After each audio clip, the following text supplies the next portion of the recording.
प्रभुं प्राणनाथं विभुं विश्वनाथं जगन्नाथनाथं सदानन्दभाजम् भवद्भव्यभूतेश्वरं भूतनाथं शिवं शङ्करं शम्भुमीशानमीडे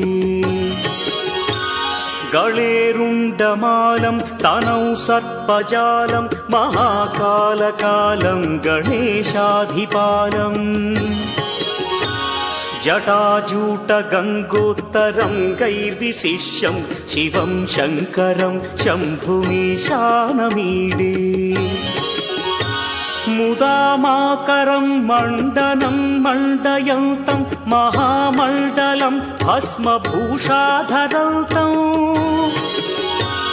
अनादिं ह्यपारं महामोहमारं शिवं शङ्करं शम्भुमीशानमीडे वटाधो निवासं महाट्टाट्टहासं महापापनाशं सदा सुप्रकाशम् गिरीशं गणेशं सुरेशं महेशं शिवं शङ्करं शम्भुमीशानमीडे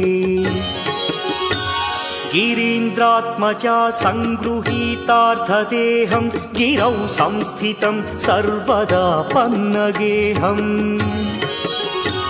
परब्रह्म ब्रह्मादिभिर्वन्द्यमानं शिवं शङ्करं शम्भुमीशानमीडे कपालं त्रिशूलं कराभ्यां दधानं पदाम्भोजनं राय कामोदधानम् बलिवर्धयानं सुराणां प्रधानं शिवं शङ्करं शम्भुमीशानमीडे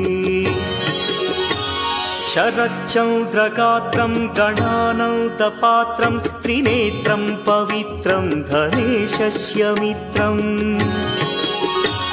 अपर्णाकळत्रं सदा सच्चरित्रं शिवं शङ्करं शम्भुमीशानमीडे हरं सर्पहारं चिताभूविहारं भवं वेदसारं सदा निर्विकारम् श्मशाने वसन्तं मनोजं दहन्तं शिवं शङ्करं शम्भुमीशानमीडे स्वयं यः प्रभाते नरः शूलपाणे पठे स्तोत्ररत्नं गृह प्राप्य रत्नम् सुपुत्रं सुधान्यं